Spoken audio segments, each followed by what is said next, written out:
Episode की शुरुआत में हम एक बेबी को देखते हैं जिसे देखकर सारे लोग उसकी मॉम को बोलते हैं कि ये तो बहुत ही हेल्दी बच्चा है।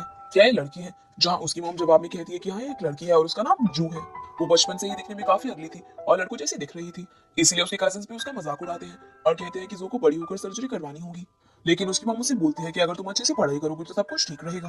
अब जैसे जैसे जो बड़ी होती है तभी सबका बिहेवियर उसके साथ ऐसा ही रहता है। एक दिन जब वो प्रिंसेस बनकर सबके सामने जाती है तब भी सब लोग उसका मजाक उड़ा रहे थे और कहते हैं कि वो एक मॉन्स्टर की तरह दिखती है, जिससे जू को बहुत बुरा लगता है और वो अपने क्यूट दिखने वाले खिलौनों को छोड़कर एक बुक को पसंद करने लगती है जिसका नाम द कर्स्ड फेस था। अब हाई स्कूल में जाकर जो फ्रेंड्स बनाने की कोशिश करती है पर सब उसे इग्नोर करते हैं। वहां पर एक लड़की थी जिसका नाम सेमी होता है और वो जू की बहुत ही इंसल्ट करती है और उससे अपना काम भी करवाती है। इसी बीच जू का एक फ्रेंड बनता है जिसका नाम हांसियो था। वो हाई स्कूल की कैंटीन में काम करता था, जिससे जू को ऐसा लगता है कि शायद हांसियो उसे पसंद करता है। अगले सीन में हम जू को देखते हैं जो कि किचन में कुकीज बनाती है और उन्हें एक बॉक्स में पैक करती है। तब उसकी मॉम उसे काफी डांटती है क्योंकि उसके ग्रेड्स वर्स्ट होते जा रहे थे और वो किचन में ज्यादा टाइम बिताने लगी थी। फिर वो हांसियो के लिए एक लेटर लिखती है और उसे कुकीज वाले बॉक्स में पैक कर देती है। अगले दिन जू हांसियो को प्रपोज करने के लिए रेडी थी। फिर वो स्कूल जाने के लिए अपनी बस में चढ़ती है जहां पर उसे कोई भी सीट नहीं देता। लेकिन जैसे ही सेमी अंदर आती है तो सब उसके लिए जगह बनाने लगते हैं। आप स्कूल में जो अपना गिफ्ट बॉक्स टेबल पर रखकर चली जाती है और पीछे से सेमी और उसके फ्रेंड्स मिलकर उस बॉक्स को खोल देते हैं, जिससे उनको पता चल जाता है कि जू हांसियो को लाइक करती है और वो उसे आज प्रपोज करने वाली है। जिसके बाद जू वो बॉक्स हांसियो को गिफ्ट करती है और उसे बताती है कि वो उसे लाइक करती है। लेकिन वहां पर हांसियो का माइंड बदल जाता है और वो उसकी गिफ्ट को फेंक देता है और उसकी इंसल्ट करता है। तभी वहां पर सैमी और उसके फ्रेंड आ जाते हैं और उन्होंने सब कुछ रिकॉर्ड कर लिया था, जिसे देखकर जो काफी अपसेट फील करती है और कहती है कि तुम सब मुझे इतना हेट क्यों करते हो, मैंने तुम्हारे साथ क्या बुरा किया है। जिस पर सैमी जवाब में कहती है कि तुम बहुत ही अगली हो, इसीलिए तुम्हें कोई भी पसंद नहीं करता। फिर जू वहां से रोते हुए चली जाती है और देखती है कि सैमी ने वो वीडियो इंटरनेट पर अपलोड कर दी है। इसीलिए जो को काफी बुरा लग रहा था और इतना सब सहने के बाद वो सुसाइड करने टेरेस पर जाती है, जहां पर उसे एक एक्टर का पोस्टर दिखता है जिसने सुसाइड कर लिया था और लोग उसे काफी सारे विशेष दे रहे थे, जिसे देखकर वो अपना माइंड चेंज कर लेती है और पीछे ही हटने ही वाली थी। लेकिन तभी एक लड़का वहां पर आकर उसे बचा लेता है। इस लड़के का नाम लीसू था और इसे लग रहा था कि जो सुसाइड करने वाली है, लेकिन उसे नहीं पता था कि उसने अपना माइंड चेंज कर लिया था। लेकिन इस सब के बीच जो की क्लासेस गिर गए थे, इसीलिए वो लीसू का फेस क्लियरली नहीं देख पाती। अब लीसू से कहता है कि तुम्हें प्रॉब्लम्स का सामना करना चाहिए, ना कि इस तरह सुसाइड करना चाहिए। फिर जब वो सीढ़ियों से नीचे आ रही थी तब वो गिर जाती है क्योंकि उसने चश्मा नहीं पहना हुआ था। इसीलिए लीसू उसे अपनी पीठ पर बैठाकर नीचे लाता है। अगले सीन में हम देखते हैं कि जैसे ही जू घर पहुंचती है तो उसकी मॉम काफी रो रही थी, जिस पर जू को लगता है कि उसकी मॉम उसके लिए रो रही है, लेकिन वहां पर कुछ और ही बात चल रही थी। इसके बाद जो अपने रूम में बैठकर सोच रही थी कि वो स्कूल कैसे जाएगी और उसे स्कूल छोड़ देना चाहिए, तभी उसकी मॉम और बहन बातें कर रही थी कि उन्हें डांट के लिए हुए कर्जे को घर बेचकर चुकाना होगा। वहीं जू के फ्रेंड्स उसे कई सारे मेकअप ट्यूटोरियल्स भेजते हैं और अगले दिन जब जो स्कूल जाती है तो लोग उस पर काफी हंस रहे थे क्योंकि उसने बहुत ही फनी मेकअप किया हुआ था। फिर जब स्कूल के बाद वो घर आती है तो उसका फेस देखकर उसकी मॉम भी डर जाती है और उसे कहती है कि तुमने अपना क्या हाल बनाया हुआ है। फिर वो उसे बताती है कि हम लोग अपना ये घर बेचकर पुराने घर जा रहे हैं और तुम्हें भी दूसरे स्कूल में ट्रांसफर करा देंगे। ये सुनकर जो बहुत ही खुश हो जाती है क्योंकि अब उसे बुली करने वाला कोई भी नहीं होगा।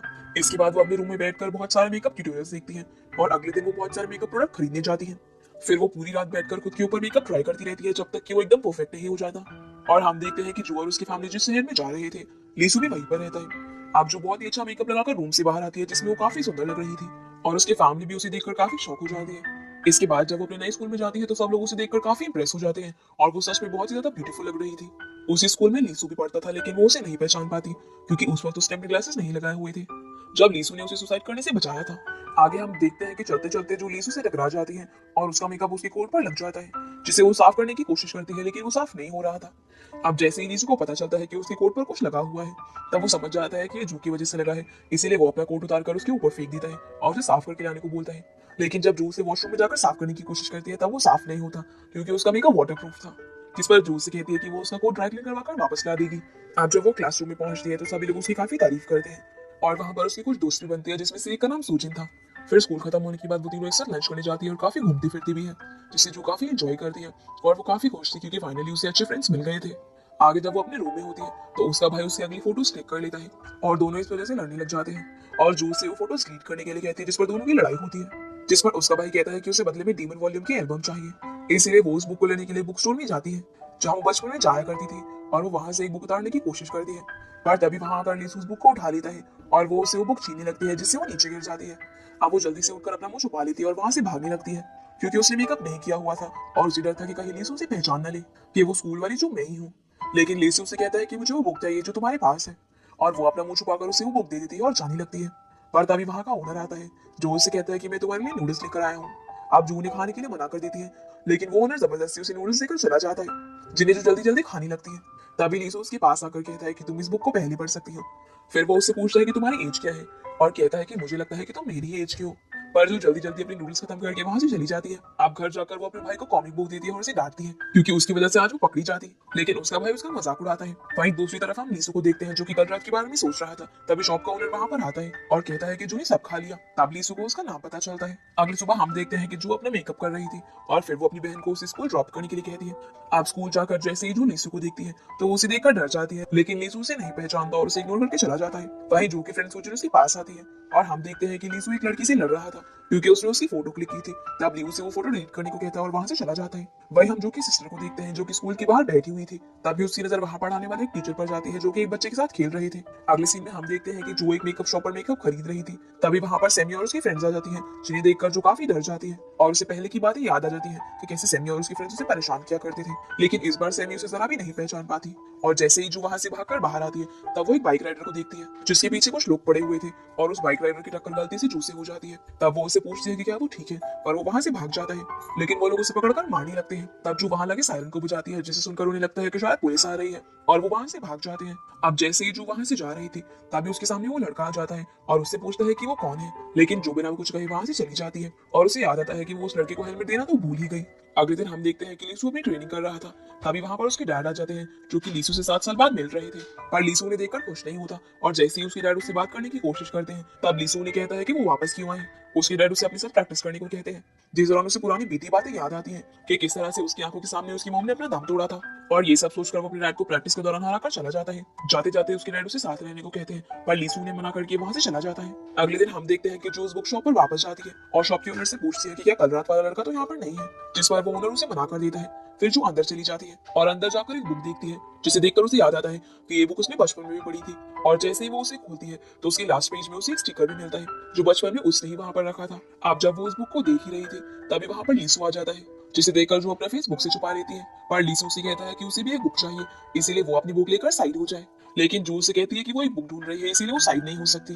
तब लीसू से एक बुक मांगता है लेकिन वो वहां से गिर जाती है, पर लीसू उसे बचा लेता है और उसे डांट कर वहां से चला जाता है। अब यहाँ पर लीसू से पहचान जाता है कि ये वही लड़की है जो उसे सुसाइड करने वाली थी, लेकिन जू को ऐसा लगता है कि शायद लीसू को उसका सच पता चल गया है कि वो मेकअप करके सुंदर लगती है, इसीलिए वो उसे कहती है कि प्लीज तुम मेरा सीक्रेट किसी को मत बताना। जिस पर लीसू से हाँ कर देता है और वो दोनों काफी बातें करते हैं। जहाँ लीसू उसे बताता है कि आज उसका बर्थडे है, जिस पर उससे पूछती है कि वो बर्थडे सेलिब्रेट ना करने के बजाय बुक शॉप में क्या कर रहा है, पर वो उसे इस बात पर कुछ भी जवाब नहीं देता। फिर जो उसे कहती है कि वो उसकी बुक उसे मंडे को ला कर देगी और वो उसे वो sticker as a birthday gift देती है जो उसे अभी भी बुक के पीछे से मिला था और उसे बर्थडे विश करके वहां से चली जाती है। आप घर आकर लीसू स्टिकर को देखते हैं और वो उसे अपने लैंप पर लगा देता है। अगले दिन हम जो को देखते हैं कि लेट होने की वजह से उसकी स्कूल बस छूट जाती है, पर एक लड़का उसके लिए वो बस रुकवा देता है और सभी लोग उसे देखकर काफी हैरान होते हैं, इसलिए वो अपने आप को इतना सुंदर देखकर काफी खुश थी, पर वो बस में ही सो जाती है। तभी एक लड़का उसके पास बैठकर उसकी पिक क्लिक करने लगता है। तब वहां खड़ी उसकी एक फ्रेंड उसे ऐसा करते हुए देख लेती है और वो लड़का उस बस से उतरकर भागने लगता है, लेकिन उसकी फ्रेंड उसका पीछा करती है और उसे पकड़ लेती है।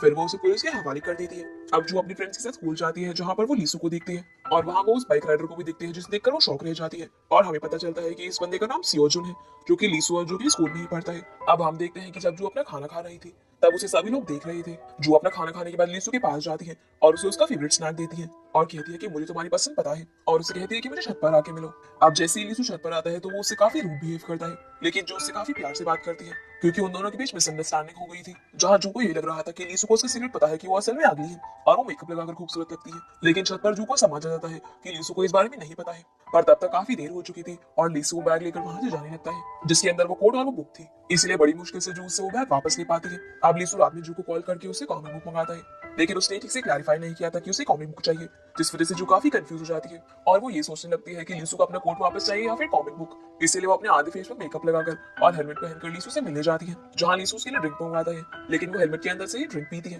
पर जैसे ही लीसू उससे बुक मांगता है तब वो समझ जाती है कि उसने उससे बुक मंगवाई है, यानी कि वो उसे अगली गर्ल समझ के बुला रहा था, इसलिए वो भागकर वॉशरूम में जाती है और अपना फेस वॉश कर वापस आती है। अगले दिन जो लीसू के पास आकर उसको जैकेट वापस दे देती है, जहाँ लीसू उससे पूछता है कि क्या हम पहले मिले हैं, जिस पर जो उसे मना कर देती है।